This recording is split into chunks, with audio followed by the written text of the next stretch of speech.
Hi everyone, my name's Niall Buchanan. I'm from Broadcom, and I'd like to welcome you to our session today on the topic of DevOps Git 101 for Mainframers. Lots of new and exciting advancements taking place in this space, and the focus of our session today is what Git is. If you have any questions during the webcast, please feel free to submit these through the chat at the end of the session. Don't forget to fill in your feedback forms and contribute to the NHS charity for GSA. And with that, I'd like to turn things over to our speaker, Sylvia Burskoni from Broadcom. Sylvia? Yes, hello everybody. Can you please just confirm that you hear me well, that everything works fine? Yep, we can hear you. Okay, perfect. You should also be seeing my screen, so I'm sharing the introduction slide for my session. I would like to welcome everybody. I participated at a couple GSE UKs already in the past, and it was not virtual. So this time it's for the first time like this. And I believe the advantage is that we can have quite a lot of people at the session. So that's really nice. It's probably more open to more people. So I appreciate that part. Today, let me just introduce myself. My name's Silva Bursíková. I live in the Czech Republic.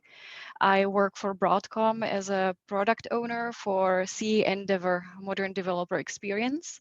And I'm joined today by Michal Vahala. He's the architect for C Endeavor Bridge for Git. So we are the people who work quite closely with Git, and that's why we wanted to share something like a basic course with you. I will be showing the presentation. I will also be doing a demo, and Michal is here for additional questions, especially if we want to go a little bit more in technical detail.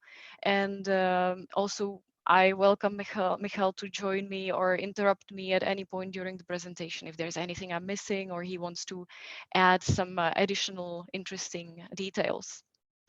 So I will not take any more time, maybe just repeating again, if you could please give your feedback to the session so that we know if it was valuable, what we could improve, etc. So there is this QR code, which you can use to do that. Today, as already said at the beginning, I would be looking at what is Git. Very plainly explain that. I'm not sure to what extent people on this call are familiar with Git. The expectation is really that we would be going through some basic stuff, so do not expect a deep dive. We will be looking at the history and also why it became so popular, especially in the world of the distributed software development. And we will also look at what does all that have to do with the mainframe. So let's dive in. Let's start with the first slide. What I want to cover today is what is Git, how does it work? We will also look at enterprise Git servers. What is it? Why does that exist? Then we will look at common Git operations and the common workflow of a developer. Then we will be looking at the connection to the mainframe, like what does it have in common? Why do we talk about Git in the relation with the mainframe? And then I will show a very simple demo so that you can imagine the things that I will be talking about. I hope this matches your expectations, and now let's continue. So Git is a distributed version control system it's called also DVCS. So in the past, most SCMs are client server SCMs. That means that clients who have the copies of the code connect to one single golden master, and all the other copies that take the code from the golden master are just checkouts. And also another thing which is typical for these client server SCMs are that when you interact with the source code manager or version control, you need to be online. So you cannot just work offline. So that is very different for Git because all the copies of the code are actually equal. There is not one which needs to be main or considered golden master, although it can be, but there's nothing in the technology that would force the people to elect one, which is the main one. Git was created in 2005 by Linus Torvalds. He was managing the development of the Linux kernel. So that was a huge project, and they were facing some unique challenges in version control for this project. They didn't want to have anything proprietary. So Git is 100% open source and it's free to use for anybody. Also, every Git directory is a fully functioning repository. They can trade with each other, with none of them being the main one if that's what they prefer, and they can work while being offline. So only if there's a convention, then one of those repositories would be selected as the main or central one. Now, just maybe an anecdote, people sometimes are asking, why is it called Git? So if you are familiar, and you probably are with much more than I am, with British slang, Git means something like an unpleasant person. And what Linus said when he was asked, why did you call it Git? He said, I am an egotistical bastard and I name all my projects after myself. So that's just a little funny story about that. Now, how does Git work? As I said, all Git instances are or clones are equal, or although there can be a golden master which is chosen artificially.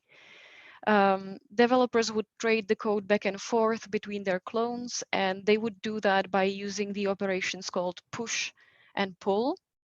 Uh, a pull operation would integrate code from another developer into the repository and into your working directory. Typically, it would be taken from the place from where you cloned your code, but you can also do it from any other.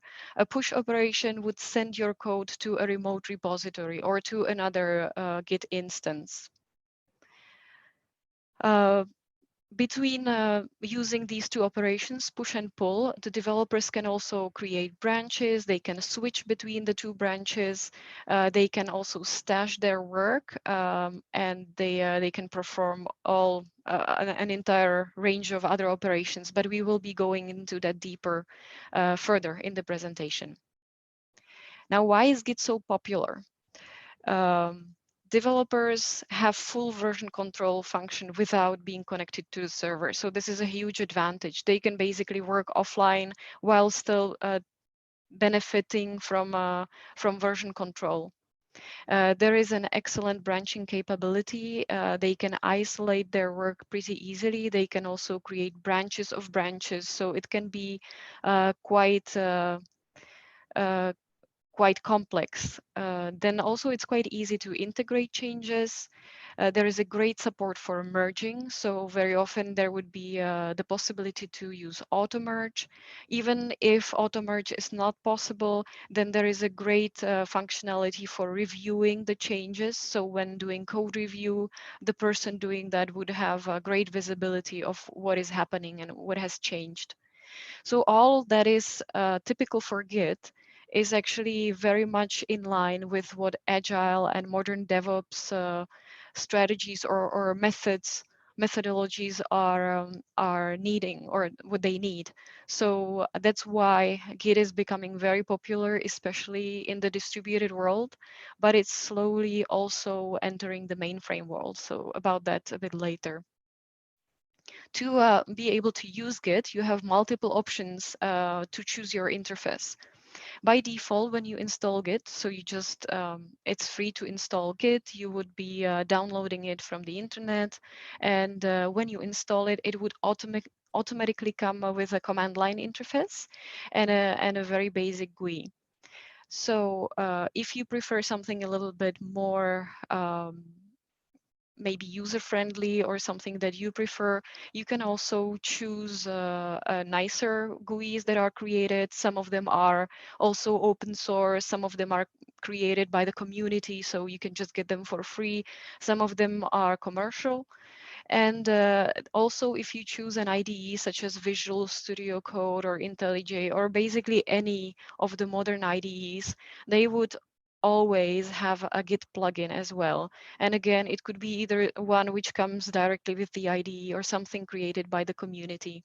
And these plugins or these extensions also have some other add-ons or other additional functionality to visualize your repository, such as Git Graph, for example. That's what you can see on the black screenshot at the bottom. So you see how the branches and commits are visualized there. Eclipse has its eGit plugin, which can be used with Topaz or IDZ. And all in all, there are just too many to name them here. So almost all IDEs would have a Git extension available. So that's the advantage you have. If you develop using a Git repository, you have an immense choice of IDE. You are not dependent on a particular vendor's plugin, and basically you can always find something either free from the community or a commercial solution. You may also have heard about GitHub or Bitbucket or GitLab or Azure DevOps. So all of these are enterprise Git server. As I said, Git is 100% free. It basically, Git repository is a fully functioning repository that you can install on any machine, and you can trade things back and forth between the individual Git instances. Around this Git purely free ecosystem, there has been another layer that has grown, and that's these enterprise Git servers. You will find out that most Git users, especially in the corporate world, would interface with an enterprise Git repository of some kind. And the most common of them are on my slide. So Bitbucket, GitLab, GitHub, Azure DevOps, previously called a Team Foundation server. For all of these enterprise Git server, you can choose from a free or paid tiers. So if you want to go free, for example, for a trial, or maybe your expectations or needs are not that complex, then you would usually be limited in some sort of way with these free tiers. For example, you can only use it for a small project, limited by the number of files or maybe the size, or maybe your project would be public, or maybe you would not have access to some advanced features or whatever the platform offers. In any way, the enterprise Git server basically it becomes the golden master that we were talking about. So normally this remote repository, which would be managed in the enterprise Git server, would be the one which is the centralized, the central one. And enterprise Git server would add a ton of additional functionality which are not present in Git itself. For example, if you work in mainframe companies, which you probably do, you would be interacting with an enterprise Git server, probably not only with Git itself. So enterprise Git server provides, what does it actually provide? A central location for repositories. So normally all other copies of the repository would be comparing its versions to this one, to the central one. It also offers a web interface for accessing the repository, which is not part of Git itself. It also has a centralized security model on top of Git. So you can have rights to the repository. Some people can do that. Some people have the right to merge, etc.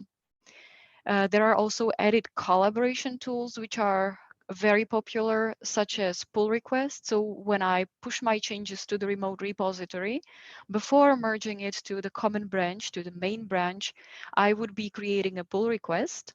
And somebody else from my team, usually it would be some kind of lead developer or team lead, would be reviewing my code. It can also be peer reviews from other people from the team.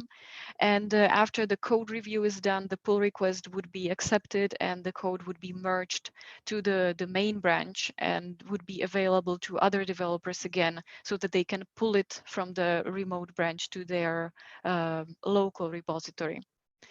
Again, branches can be created, and for those branches, there can be some special protection rules set up in the enterprise Git server, which would, for example, ensure that tests would pass on the branch before merging, or builds would have to run successfully, or some source code scans would pass without adding technical debt, etc.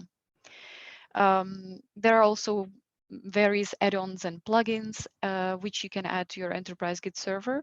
And some enterprise Git servers are also building huge platforms on top of themselves for lifecycle management, like CI/CD, planning, etc. An example would be GitHub Actions or GitLab CI/CD and runners, etc. So all that new functionality was basically built around the ecosystem of the original free Git that was built by Linus Torvalds. Now we are already going into the common Git workflows and operations. I would be talking about some Git commands that you can use when working with Git. It's important to say that if you use an interface or plugin in your IDE, then these commands, you would probably not use them in this raw form. You would not be typing them in the command line. The commands would be wrapped up in the GUI. So you would be clicking buttons or whatever they do in the GUI that you chose. But going through these commands will give you an idea of which operations are available in Git and which you would be using. So for Git init, this command would basically turn a directory into a Git repository that would be backed by a hidden .git folder, and it would turn the directory into a working directory. So in that directory now you would be able to do different operations to, for example, change the status of the files. When you do your changes, make your changes in the file, you would be able to stage the changes so they are ready to be committed, etc. Now, moving on to the next one. If your remote repository is already created, let's imagine that you use an enterprise Git server, your administrator creates a remote repository for you, then you would use the git clone command, and that would bring the repository to you locally, and you would directly have the repository and working directory in your machine. Then git fetch is a command which would take the latest changes from a remote repository into your current local repository. And typically it would fetch the changes from the repository from which you cloned. We call it also the origin repo. And it would take it into your local repo. But again, what I wanted to say that what happens if you use git fetch, the changes are brought into your local repository, but they will not impact yet your working directory. So if you want to integrate the changes that you are fetching from the remote repository and merge it or integrate with your changes that you have in the working directory, you would use the command git merge. That would merge the development histories together, and also in some way you will have to deal with conflicts. If there are no conflicts, there will be auto merge. Otherwise, you would use the git merge facility. Another command that you could use is git stash. That would save your current changes, and it would reset the directory to the latest state. And it would take your changes, basically stashing away your changes, which you are not ready to commit to the repository yet, but you're also not ready to lose those changes. So before switching to another branch, for example, you stash your changes away, they wait there for you for later when you are ready to use them in the same branch or in a different branch, for example. Moving on to the next slide. Git Checkout would be a command that you would use for either creating a new branch or changing switching to an existing branch. So the working directory would show the contents of the branch that you select using this command. Git pull, that's something that would be used quite often because in Git it would be typical that you frequently pull so that you can integrate early and integrate changes from your fellow developers, and you would prevent by doing that all sorts of conflicts when you merge them back into the main branch. Git commit would take changes from the local directory which you are ready to commit, and it would commit them to the local branch. So still, after using this command, the changes stay local, but they're already version controlled and they are ready to be pushed. So when you want to share your changes into the remote repository so that other people can see it, then you would use a git push, and your branch or your changes would appear in the enterprise Git server if we talk about that way of working, or in any other Git instance into which you are pushing. You can also view history by using the git log or git status commands. So git log would show you the commit log history, and git status would show you the status of the changes that you have in your working directory. So it shows you what are the changes or the difference between what is in your working directory and what is in the repository. Now let's take a look at a typical Git workflow. So what would normally a developer do? And that's also something more or less that I will be showing in the demo after the presentation. So a developer would come, and let's imagine a remote repository exists already. So they would clone the repository. Or if they already have the repository locally and they just want to restart working, let's say after yesterday's work, I come back to work the second day and I want to start working, I will, as a habit, do a git pull so that I can get the latest changes from the remote repo. Then after that, I would ideally, although there are so many ways that you can work with Git, so you can also edit the main branch directly, but often it is recommended that you create your own branch. For example, it's called feature branch. You can call it whatever you want. And you would use the Git Checkout B command for that because you're creating a new branch. Thanks to that, you will be able to work on your changes in isolation. And even when you push to the remote repository, you would still be pushing only this branch. So you would be able to use the enterprise Git server functionality of pull requests and code reviews before actually reaching the target location, in this case, which would be the main branch shared with everybody. So after creating your own branch, you would be making your changes. And after you're done with your changes, you can commit them to the local repo. And after that, pushing them to create a remote copy of your feature branch in the enterprise Git server. And then from that, you would create a pull or a merge request, something depending on the enterprise Git server, from the branch to the main branch. After you do that, people can come and see your changes. They can do code review. Also, there can be builds or automated checks running on that pull request. And after all that is done, there can be multiple iterations happening. Like, for example, somebody tells you, hey, please fix this or that. Then you fix it. You sort of wait for the feedback again. Once this entire iteration is done of reviewing and fixing, you can finally merge the pull request, which can be done again probably by a lead developer. Now, why do we talk about Git in the relation with the mainframe? As you can see from this statistics that I'm sharing on my slide, almost 90% of developers say that their preferred version control solution is Git. And the second after that is Subversion. So this is a survey coming from 2018. It's done by Stack Overflow, which, yes, it centers mostly distributed world developers, but not only. But in any case, what we need to say is that a large amount of developers, large part of the developers population, they prefer Git. They want to work with Git. And many companies in the mainframe started looking into, well, maybe we should make things more comfortable for these people who are joining the mainframe and allow them to work with Git. So there's this question, can actually Git be used for mainframe code? And the answer to this question is yes. It can be used with mainframe code just as it can be used with distributed code. The only difference is basically the language, the programming language. So that's not a problem. What is something that needs to be considered and needs to be figured out is how you will build the code, because the code can only be built on the mainframe, and therefore you need to also have a way to get the code from Git to the mainframe for building.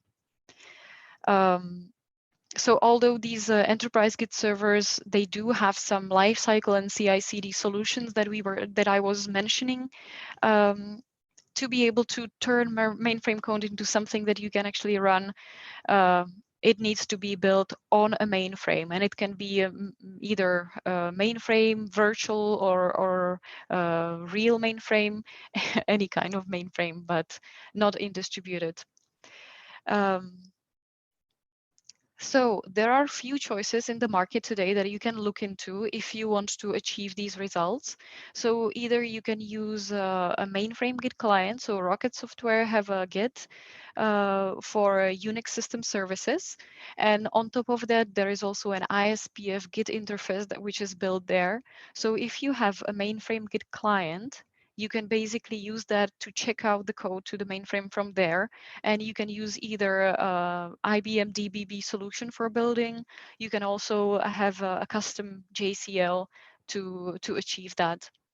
If you are a CA Endeavor customer, then Broadcom also offers an integration that lets you sync the repository in the background.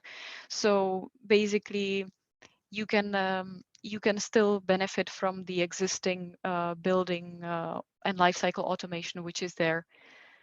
So these are the options that are in the market, and I think it's fair to say that Git is really popular and gaining more strength also in the mainframe world. So it's probably we can expect that there will be a lot of things still happening around that. So many people are thinking how to make things better, how to make things work.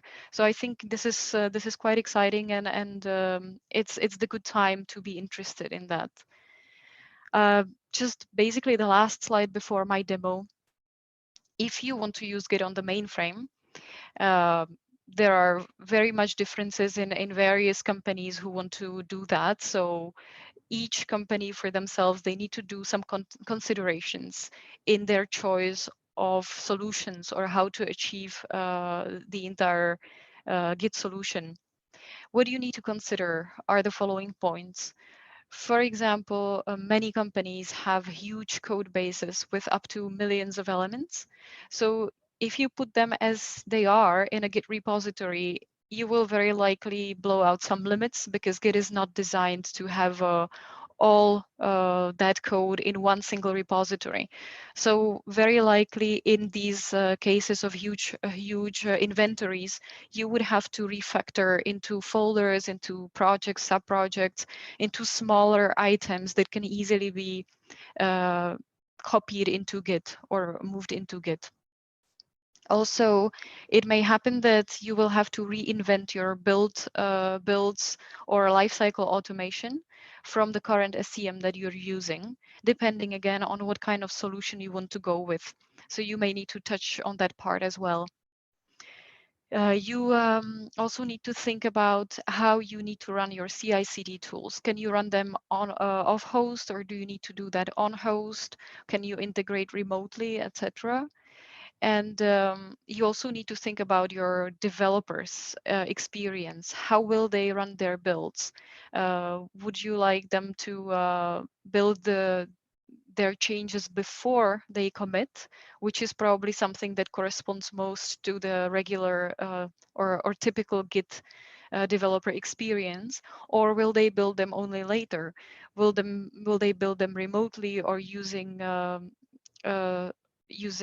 for example, a virtual mainframe, etc. Another point to consider is where do you want to run your builds?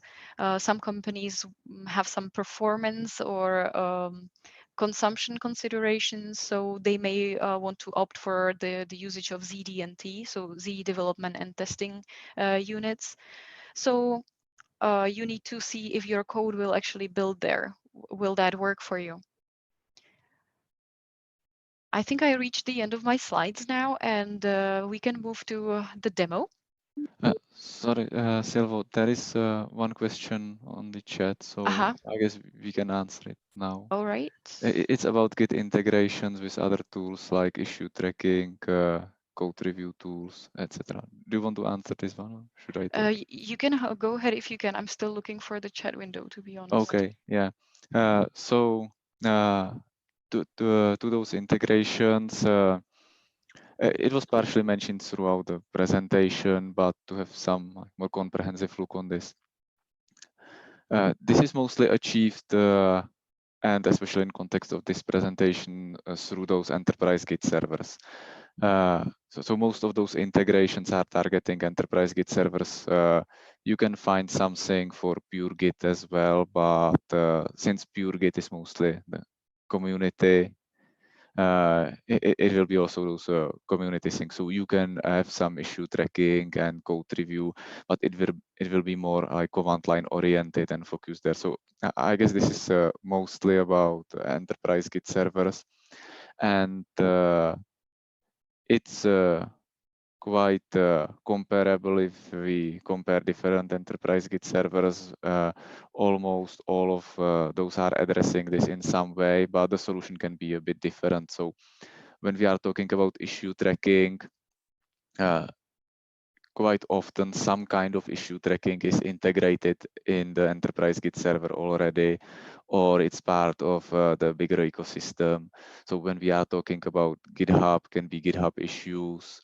When it comes to Bitbucket, you have all other like complementary products from Atlassian. So can be Jira.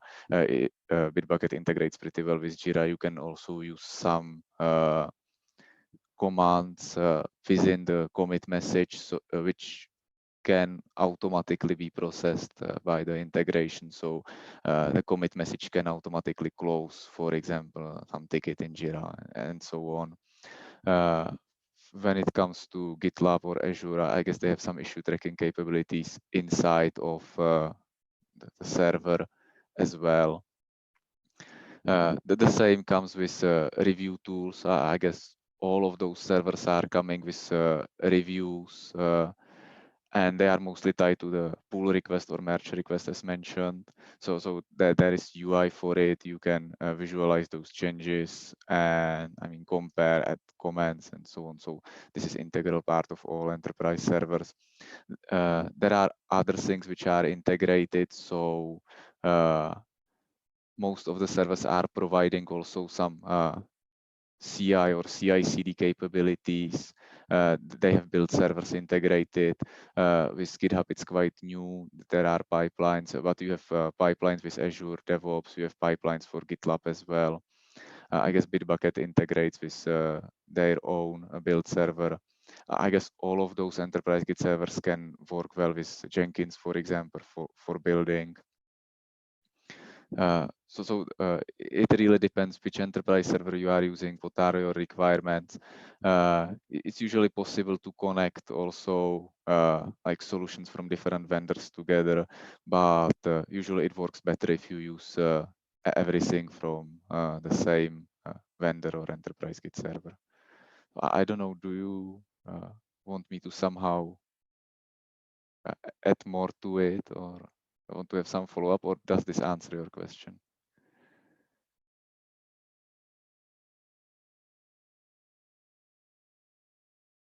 Okay, I see the response on the chat.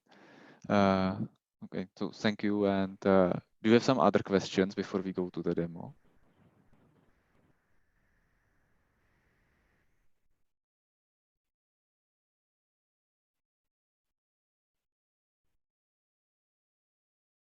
So I guess that's Okay. no. So.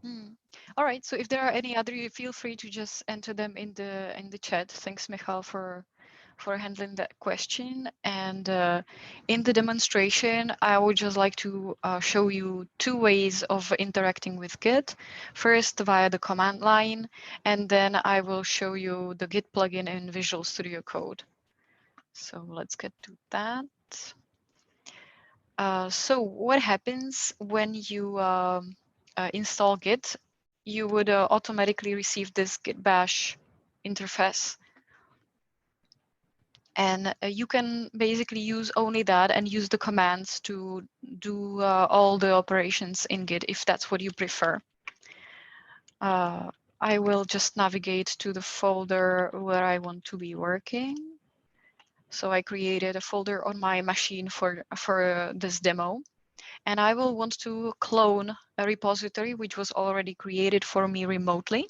So I will access that repository in my enterprise Git server, and this is the name of the repository, multi-system repo, and I will take the SSH link for cloning that repository. So with this button, I can just copy the link to my clipboard, and then I will use the command git clone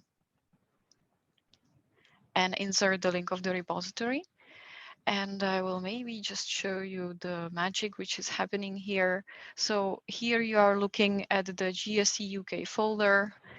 And after I run this command, it will automatically start downloading the code into the folder multi-system repo in the folder that I selected.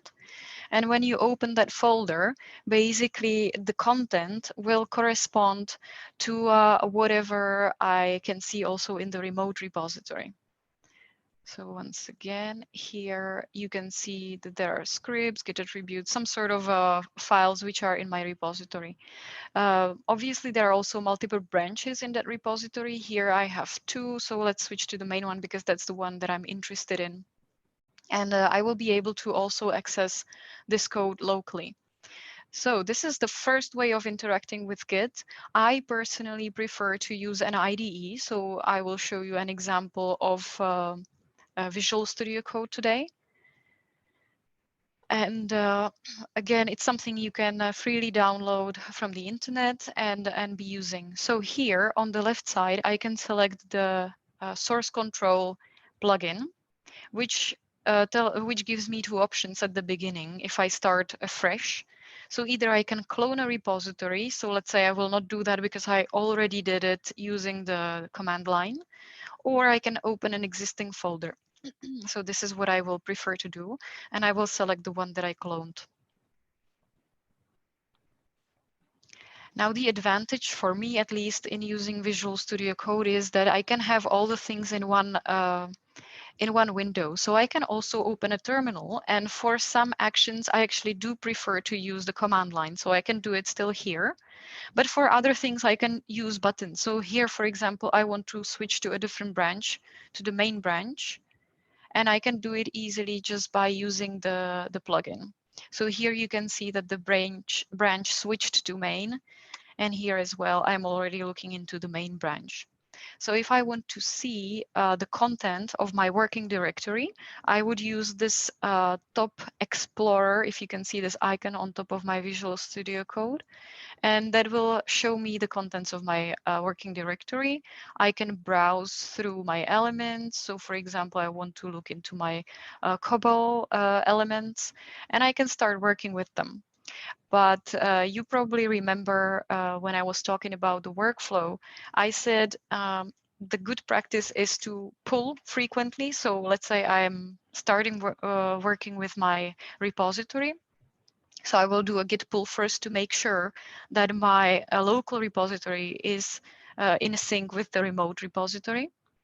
And afterwards, I said I would like to create a new branch. So again, either you can use this command, checkout b, let's say GSE demo. Or what you can do, I will not do that, so just so I can show you both ways of doing this. Another way is using, again, here at the bottom left, I would click on the name of the branch where I am right now, and from which branch I want the new branch to be created or branched. So when I click on this, on top, I have a pop-up or a menu which is displayed, and I can select the operation create new branch. And it asks me for the branch name. So again, I will say GSE demo. And that branch is created, and I will be automatically placed into that branch, which again, you can see here at the bottom and also here in my command line. Currently, the working directory of that branch will look exactly the same as the one which we looked at before from the main branch, because it creates basically the same view. But from the moment that I start making changes in the GSE demo branch, those changes will not be reflected in the main branch. So they will only be in the one that I'm working. So the advantage of having your own branch, GSE demo in this case, is that you can work on your changes in isolation. And even if you push the changes to the remote repository, then still they will be pushed within that branch. And there will still be that time for code reviews and pull requests for this collaboration back and forth in the remote repository in the enterprise Git server. So let's do something. As I said, you can browse through your code, and I will take one of those COBOL elements, for example, this one. And again, without leaving the window of the IDE, you can do all of these things. You can interact with Git. You can also change your code. You can benefit from various extensions from, for example, syntax highlighting, which you can see here in this COBOL element. So, for example, what I will do is I will add a very simple comment here. I'm not a developer, so I will not go into changing many things. And I will save my changes, Control S, for example. And by doing that, a little m like modified will appear next to the element that I modified, just so that I have a clear view of what I have been doing. Now, after I'm ready with my changes, I did all I wanted to do. Let's say I will want to commit those changes. Again, as I mentioned, when you work with the mainframe, somewhere at this point, you may want to do the builds, but that would depend on how you have this solution implemented. So let's move on to the commit. And here, at this stage, I only have one thing in the changes list, because Git automatically identifies things that I changed, and inside this Git plugin, it will list them for me. So let's imagine that I have maybe more of them. Maybe I have 10 changes here, and out of these 10 changes, I can select only a certain number of those changes that I actually want to commit. So in this case, it's only one. So of course, I will stage this change. By doing this, I'm saying, yes, I will be committing this change. After it's staged, it means that when I run the commit, it will commit this change that I moved from here into the staged changes. I can also put a comment. So for example, demo for GSE, and I will commit this change again using the Git plugin. Again, if you prefer, you can use that. You can do that using the command line. So after I commit the changes, they still stay locally, but they are already in the branch. So they are now entered into the version history. And after I'm ready with all my commits and local work, I will want to push the changes to the remote repository to the enterprise Git server. And I would do that using this push command. And the Visual Studio Code tells me, hey, the GSE demo branch does not exist in the remote repository. So I don't have where to push it. Do you want me to create this branch also remotely? And I will say yes, because that's what I want to do. And I will be able to now see my push in the remote repository. And you see that my branch GSE demo is already here. And what I can do now is use the compare and pull request functionality of the enterprise Git server. If I want to open the pull request, I can also review the changes that I made. Yeah, okay, in this case, I'm sorry, I probably did something in No, just change the target branch at the top to main. Okay, got it. Thanks. Yeah, so now I can see exactly what I did. I basically just added this little note, and the person who would be reviewing my code has this facility for them, which helps them to do this very efficiently. Here, when I'm creating my pull request, I would, for example, say, please review my changes. I can also, for example, set who would be the reviewers that I specifically want to ask for the review. Otherwise, maybe it's already preset for your team. And when all of these things are set for me, I would create the pull request.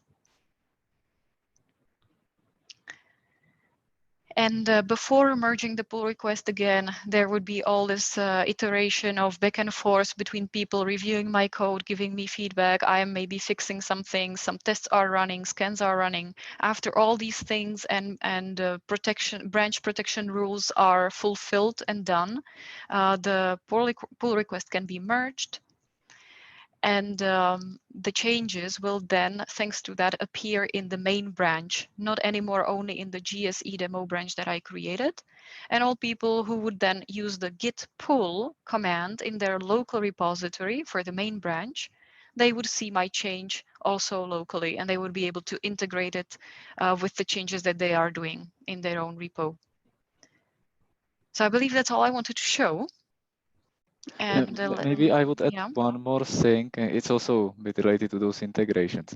Here, this was pretty quick. I mean, the merging of the pull request. But usually, what you want to have there as a setup is that you need a review from at least one another person or from a group of reviewers, unless you are unable to merge.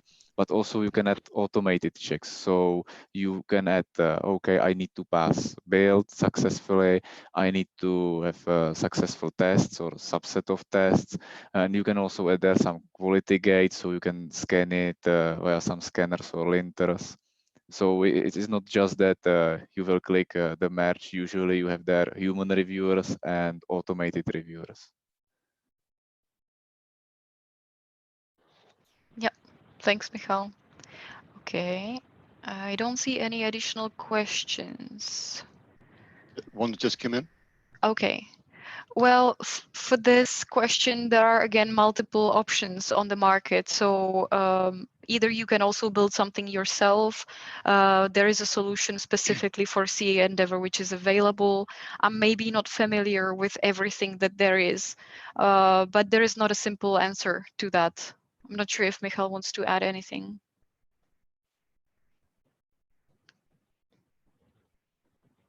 Is there anything else I can do to answer this? Because as I say, I don't want to add, but yeah, one clear option is that you have a Git client on mainframe, and you basically check out or pull the changes from the Git server to mainframe and build it there. Or you have some other tool which will make sure it's synchronized for you.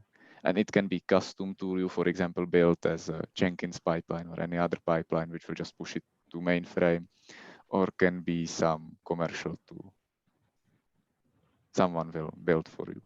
mm-hmm.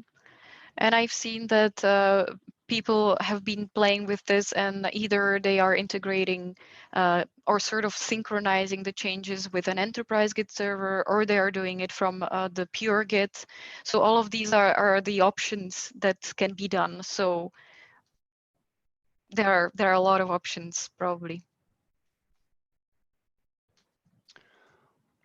Any more questions?